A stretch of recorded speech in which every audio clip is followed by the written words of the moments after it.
부모님을 향해서 아버님 때문에, 어머님 때문에 나는 행복합니다. 또 우리 성도들끼리 주 안에서 사랑하고 축복합니다. 인사 좀 나눠주시기 바랍니다.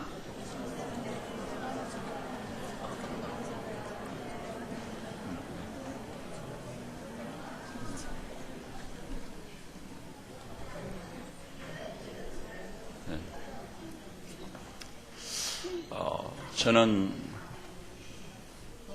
주님 존전에서 제 존재가 벌거숭이처럼 드러났을 때 그야말로 수혜칠 가치가 없는 존재이라는 것을 솔직하니 고백합니다. 그야말로 저는 만물의 찢기어 티끌입니다. 그것을 지나가는 생각 중에 잠시 생각해 본 것이 아니라 아주 신중하게 저 자신을 진단하고 검증한 결과 항상 그런 마음가짐을 가지고 있습니다. 그런 저를 하나님께서 찾아오셨습니다. 주님께서 그런 저를 찾아와서 만나주신 것입니다. 이렇게 말할 수 있겠습니다. 목사님 어떻게 예수님을 만났단 말입니까? 하실지 모르는데 저는 아침마다 동력에서 솟아오르는 태양을 의심하라. 하나님께서 나를 찾아와 만나주신 것은 아무도 의심할 수 없어요. 저희 개인적인 확신입니다. 근데 그렇게 주님의 은혜를 입고 주님을 만난 다음 제가 성경 통독으로 가게 되지 않아요. 은혜 받은 사람은 말씀으로 가게 돼 있어요. 근데 말씀을 읽어가다가 이해할 수 없는 본문을 접하게 됐습니다. 그것이 바로 이 갈라디아 2장 20절입니다. 사도가 말했습니다. 내가 그리스도와 함께 십자가에 못 박혔나니. 그런즉 잠시 들어왔다 나갔다 하면 좋을 것 같아요. 다른 교우들을 위해서 잠시 들어왔다 나갔다 하면 좋을 듯 싶습니다. 네. 내가 그리스도와 함께 십자가에 못 박혔나니. 그런즉 이제 내가 사는 것이 아니요 내 안에 그리스도께서 사신 것이라. 한번 따라서 해볼까요? 이제는 내가 사는 것이 아니요 내 안에 그리스도께서 사신 것이라. 오늘 설교의 제목이 그것 아니에요?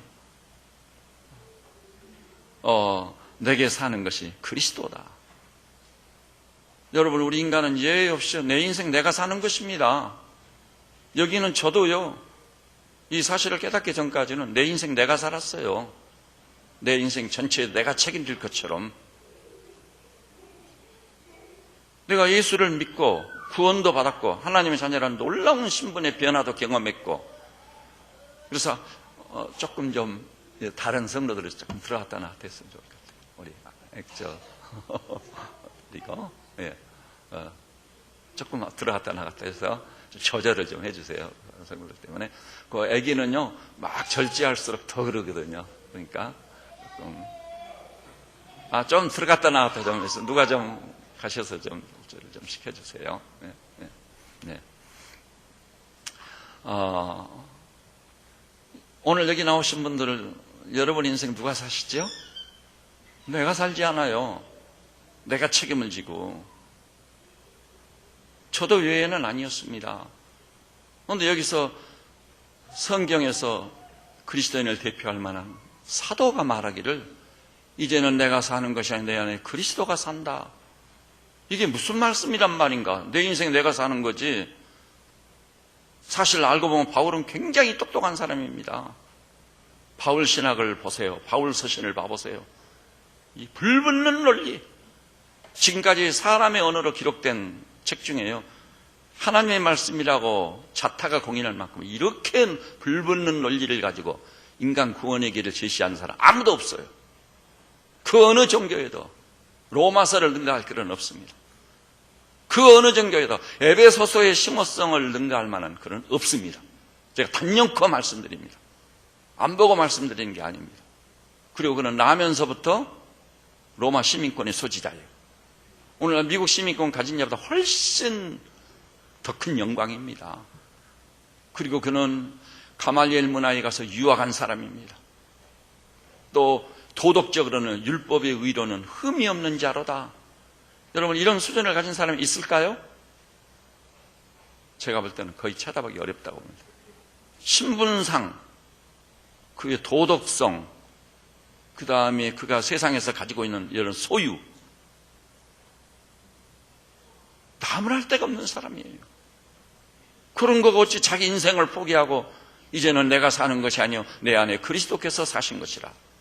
바울 정도는요, 자기가 자기 인생 살아도 남을 할 데 없어요. 사람들로부터 돋보이는 인생이 될 수 있어요. 나름대로 걸작의 인생을 펼쳐갈 수 있는 것입니다.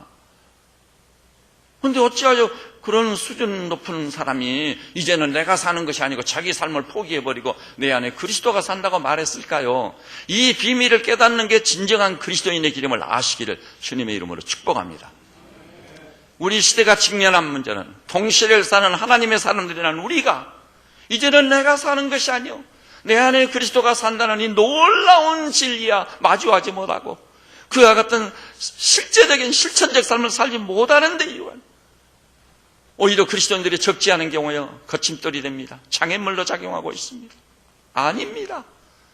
그리스도인은 사실은 요셉 같아야 돼요. 다니엘 같아야 됩니다. 여호수아 갈렙 같은 사람들이 되어야 됩니다. 문제야가 되는 것이 아니라 문제의 해결자가 되어야 마땅한 것이고 그 시대를 가장 복되고 영광스러운 것으로 인도하는 그런 사람들이 되어야 마땅한 것입니다. 그런데 어찌하여 그리스도인들이 오히려 걸림돌이 되느냐 이 말이죠. 여기에서 우리 온 교우들께서 오늘 이 시간 성도를 대신해서 하나님이 우리 앞에 딱 세워놓은 우리의 신앙의 멘토, 영원한 멘토, 사도를 생각하시고 이제는 내가 사는 것이 내 안에 그리스도가 산다고 신앙에 고백하려고 그렇게 살아서 여러분의 인생이 일반적으로 세상 논리로 볼 때 걸작 인생이라고 말할 정도가 아니라 시대를 초월해서 종족을 초월해서 어디 내놔도 손색이 없는 걸작으로서 여러분의 남은 여생이 되시기를 우리 주님의 이름으로 축복합니다. 저도요, 바울 정도 사람이 내가 사는 게 아니고 그리스도가 산다니 말이 되는가? 왜 이런 고백이 나왔을까? 왜 이런 삶을 살게 됐을까? 그래서 추적을 해보기로 했던 것입니다. 너무나 놀라운 사실은요, 사도가 언제 예수 그리스도를 만나죠? 다메섹 도상에서, 지금의 다마스쿠스, 국제적으로 중요한 사건이 일어날 때마다 중동에서 다마스쿠스가 거론되죠. 그 믿는 자들을 체포하기 위해서 허가장을 받아 가고 있을 때 그 다메섹 도상에서 예수님이라는 분을 만나버리거든요. 그 이전까지는, 그리스도를 만나기 전까지는 바울이 자기 인생을 사는 사람이었어요. 얼마나 자기를 자랑하고 가셨는지, 나는 베냐민 지파 출신이다. 태어나면서부터 로마의 시민권을 소지한 자다. 가말리엘 문화의 제유학파다. 율법에 의로는 흠이 없는 자다. 내게 자랑할 것이 많다고 그랬어요. 자기 인생을 자기가 살아왔던 것입니다. 그런데 다메섹 도상에서 예수님을 만나는 순간 그 인생의 최심한 변화, 아니요, 존재적 변화가 일어나버린 거예요. 그 놀라운 경험을 고린도후서 5장 10절에서 뭐라고 했다고요? 그런즉 그리스도 안에 있으면 새로운 피조물이라. 이전 것은 지나갔으니 보라 새 것이 되었도다. 여러분, 제가 이 말씀을 수없이 많이 인용했습니다. 시온교회 가서도 인용했습니다. 저 대신감리교 이하여대 후문에 있는 연대 이대 교수들이 주로 다니고 장로들이 그 교회 가서도 제가 이 말씀을 증거해서 그랬더니 와, 그리스도 안에 있으면 새로운 피조물이라. 그거 몰랐던 말씀이 아니거든요. 이전 것은 지나갔으니 보라 새 것이 되었다. 이 말씀을 듣는 순간 나도 그렇게 되고 싶다. 지향이 신앙생활 하는 거.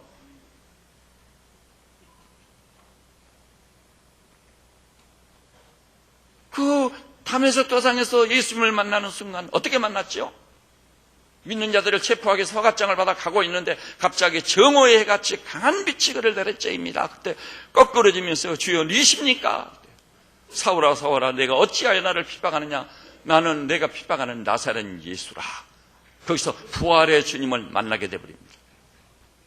죽지 아니하고 썩지 아니하고 쇠하지 아니할 영광의 영체로 호련히 변모된 부활의 주님, 그 주님을 만나는 순간 새로운 피조물이 되어버린 것입니다. 요한신학도요, 그 그리스도를 진짜 영접하고 믿는 자들은 하나님의 자녀가 되는 권세를 주셨으니 그렇게 되시기를 바랍니다. 여러분, 이 땅을 어떻게 사시겠습니까? 여러분의 지식 가지고요? 여러분의 논리로요? 문제만은 이 자아가요? 아닙니다. 내가 사는 것이 내 안에 그리스도가 사는 엄청난 존재적 변화와 더불어 전환점을 경험해야 되는 것입니다. 그래서 부활의 주님을 만나는 순간 그것은요, 얼마나 큰 충격을 주었던지 바로 그런 고백이 거기서부터 시작된 것입니다. 내가 그리스도와 함께 십자가에 못 박혔나니, 시퍼렇게 내가 살았던 인생을 거기서 종지부를 찍어버린 겁니다. 내가 그리스도와 함께 십자가에 못 박혔나니. 여러분, 복음의 진수와 본질 중에 하나인 로마서 6장이 이걸 말하고 있어요. 로마서 6장을 해석하는 열쇠, 해석의 키가 뭐라고요? 연합이란 말입니다. 내가 그리스도와 연합하여 그가 십자가에 죽으실 때 거기에 연합된 자 되어 나는 죽고 옛사람은 죽고. 그래서 거기 그 다음에 나오지 않아요.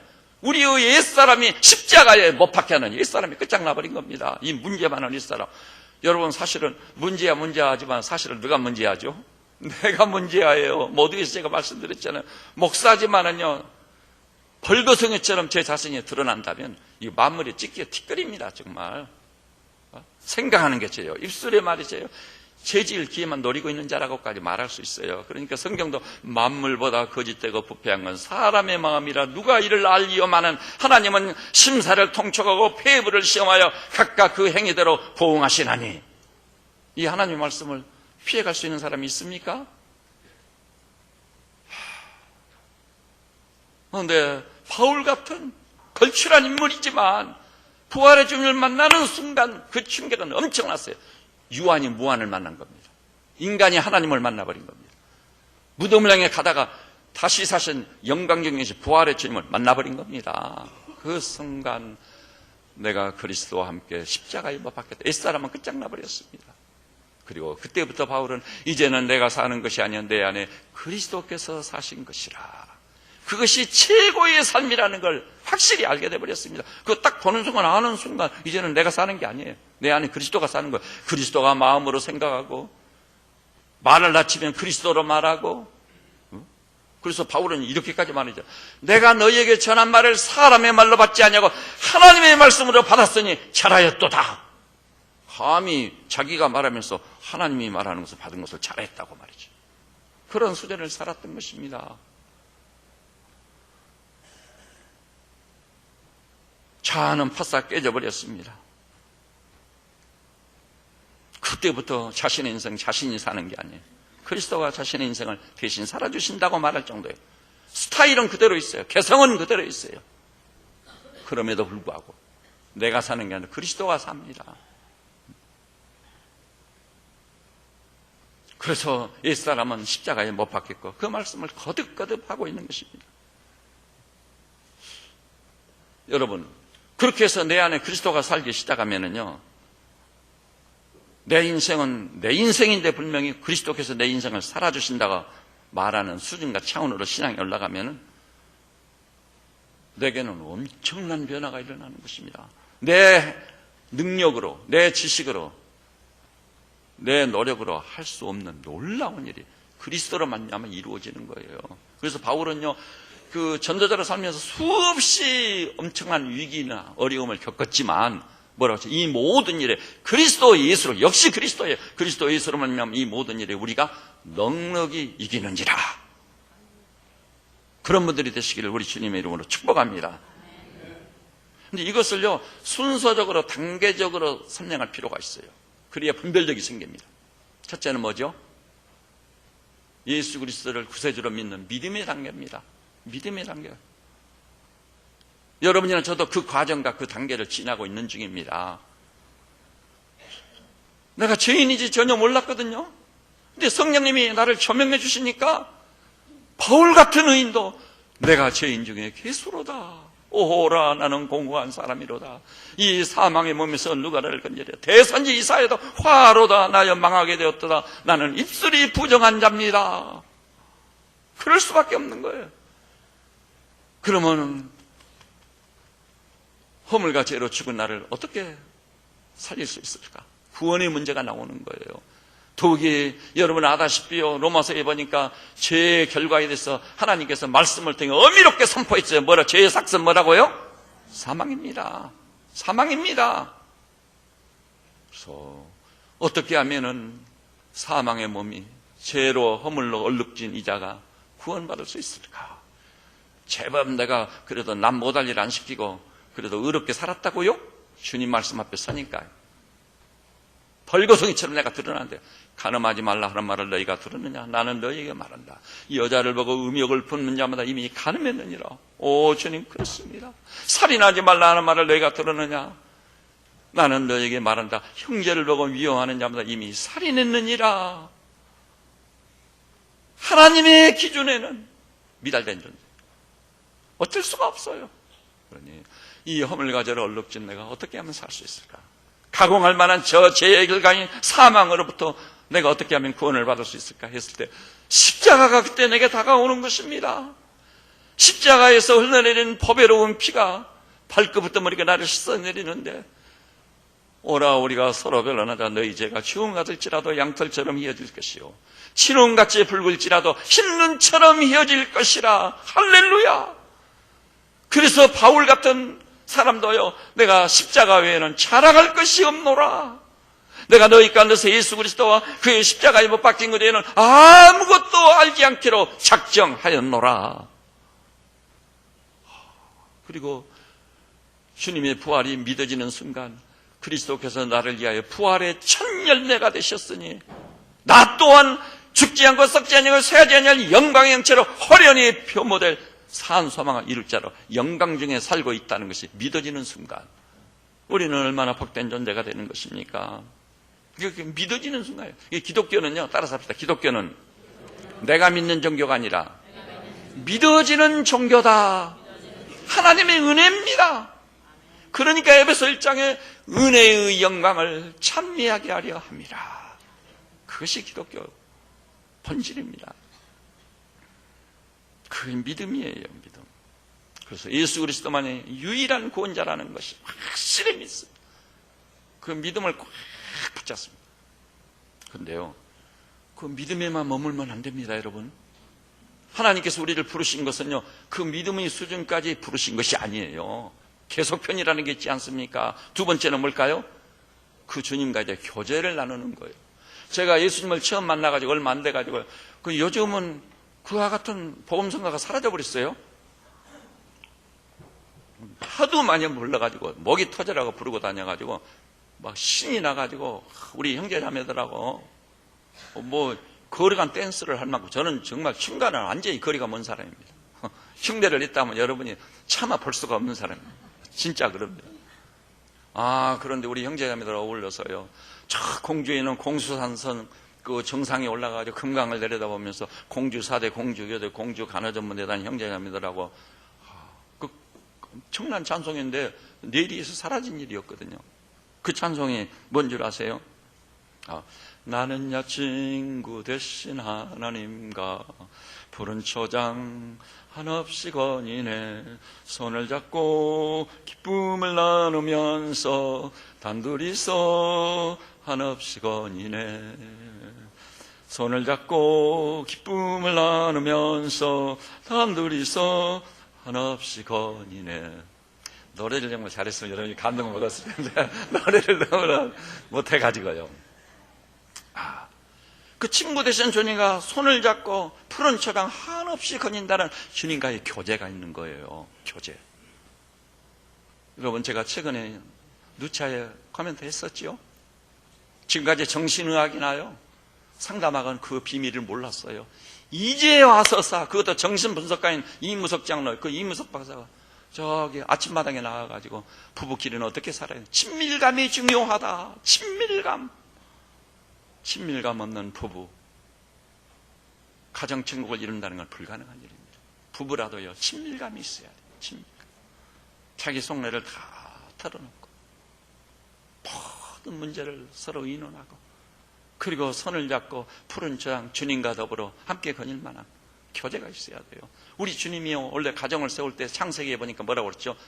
떠나고 연합하여 아내와 한 몸을 이룰지어다. 한 몸을 이루는 이 친밀감, 저는 우리 온 성도들이 부부간에 이 비밀을 깨달을 수 있기를 우리 주님의 이름으로 축복합니다. 남자가 부모를 떠나 아내와 연합하여, 연합, 종이 2장을 풀로 딱 붙인 게 연합이에요. 연합입니다. 한 사람 한 사람이니까 2사람이 되는데 산술이 이상해요. 1 더하기 1은 2가 아니라 1이 돼버리는 연합. 그래서 한 몸을 이룰지로다. 여기까지 와야 되는 것이죠. 이 부부의 친밀감을 이미 창세기 모두에서부터 주님이 말씀하신 거예요. 그리고 신약에 와서도 보니까 우리 믿는 성도들, 이거 굉장히 중요한 겁니다. 우리 믿는 성도들과 주님과의 관계를 주님이 뭐라고 상징적으로 표현했죠? 예수님은 우리의 신랑이고 우리는 그의 신부라고 표현한 점에 주목해야 됩니다. 여러분, 예수님을 여러분의 신랑으로, 우리는 그의 사랑받는 신부로, 이렇게 신부의식을 가지고 영적이 마치 부부처럼 사는 그런 성도들이 되셔야 되는 것입니다. 그래서 주님이 요한복음 15장 보니까 따라서 합시다. 나는 포도나무요, 너희는 가지니. 여러분, 포도나무와 가지는요 하나예요? 분리된 거예요? 완전 하나입니다. 주님은 포도나무, 나는 가지입니다. 둘은 완전히 하나입니다. 이 포도나무의 가지로서의 일치, 성령의 하나 되심을 힘써 지키라. 완전히 하나됨, 하나됨. 이 엄청난 그리스도와의 교제의 풍성, 놀라운 것입니다. 이 교제의 풍성, 이 비밀을 체험하고 경험하고 주님과 속삭이면서 인생길 더불어가는 이 재미, 이 기쁨을 만끽해야 되는 것입니다. 저는 주께서 은혜 주시고 성령님이 복 주셔서 우리 성도님들 한 분 한 분이 예수님과 손을 잡고 인생길 같이 가는, 그래서 무슨 적은 일이 있어도 주님 어떻게 해야 되죠? 주님이랑 어떻게 하시겠습니까? 유명한 찰스 셀돈이 쓴 예수님이라면 어떻게 할까? 그 책이 있잖아요. 고전적 가치를 인정받았어요. 크고적인 일, 주님이라면 어떻게 하실까요? 내게 좀 불리할지라도 나는 이렇게 하겠노라. 알겠습니다. 주님 손을 잡고 주의 발자취를 따르면 내가 그 길을 가겠습니다. 이 교제의 풍성이라는 것이 있어요. 지금 우리가 살고 있는 시대가 이렇게도 사람들이 완전히 강팍해지고, 이렇게도 고갈되고, 이렇게도 폭발 직전에 있는 사람들로 불행해져 버린 결정적인 이유는 어디 있습니까? 교제의 단절이 있습니다. 부부 사이에 옛날 같은 교제가 없습니다. 부모와 자녀 간에 사실상 교제가 단절됐습니다.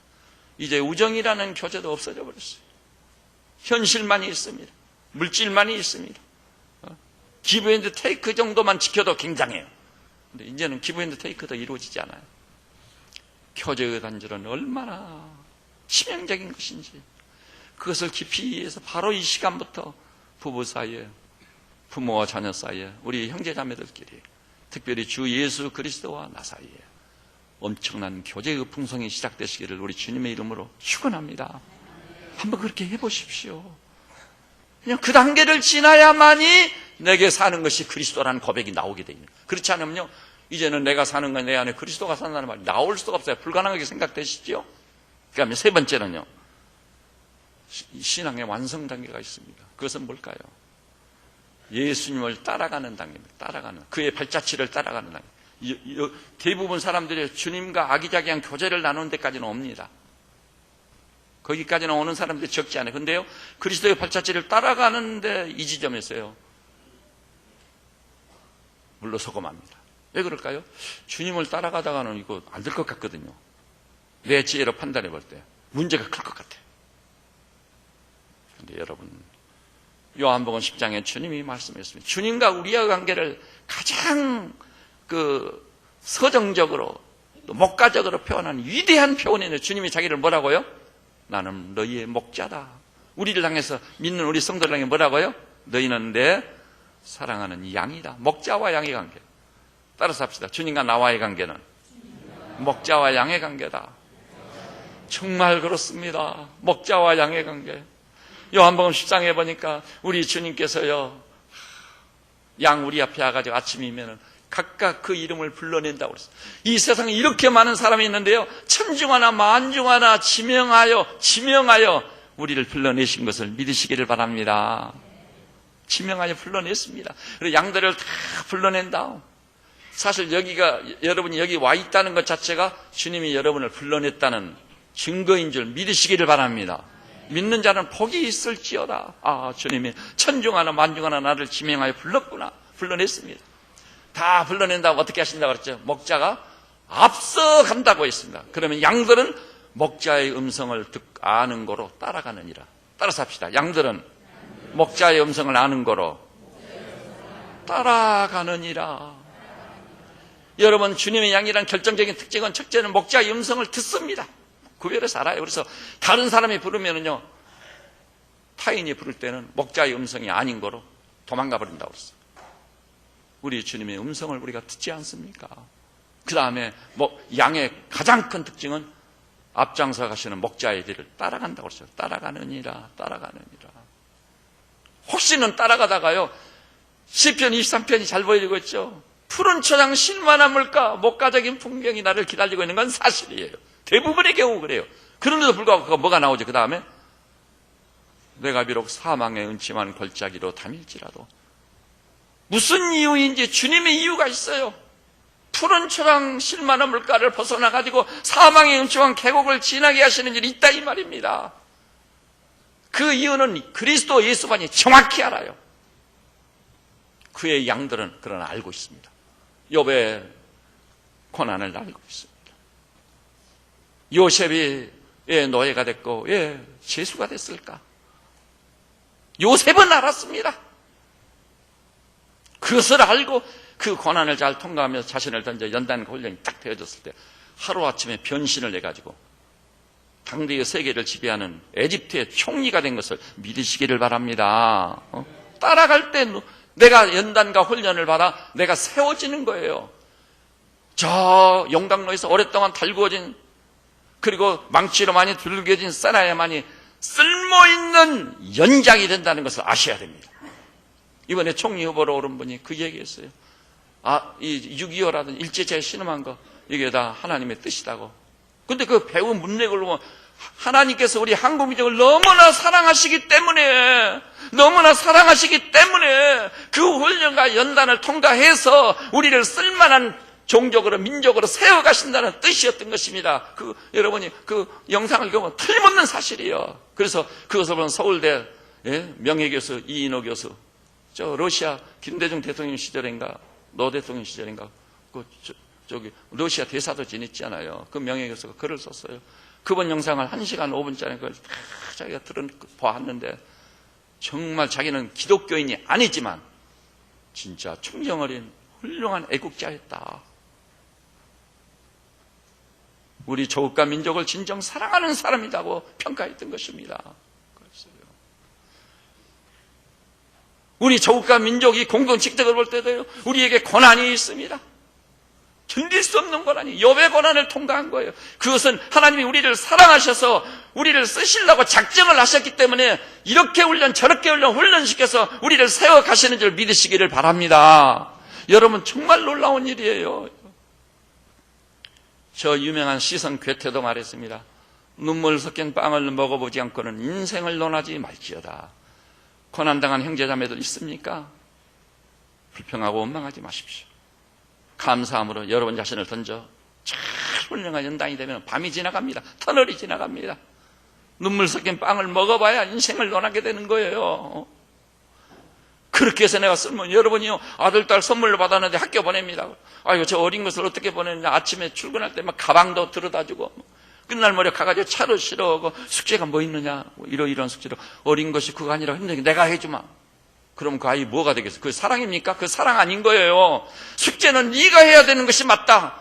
네 가방은 네가 들쳐매야 맞다. 네가 들쳐맬 만한 가방을 주는 거예요. 여러분 자녀들을요, 여기 우리 아들, 딸들, 어린 아들, 딸들도 와 있는데요, 그렇게 기르지 마세요. 그건 교육이 완전 실패입니다. 그건 사랑이 아니에요. 자식을 향해 초다를 참아 못하는 자는 자식을 미워합니다. 사랑은 사랑의 매가 수반되는 거예요. 로이 렌신이 말했습니다. 지금은요, 사랑의 매를 거절하고 인권이란 이름하에 아직 철이 안 들었는데 모든 자유를 다 줘버려요? 어떻게 되겠어요, 그럼? 그 아이가 어떻게 자라겠어요?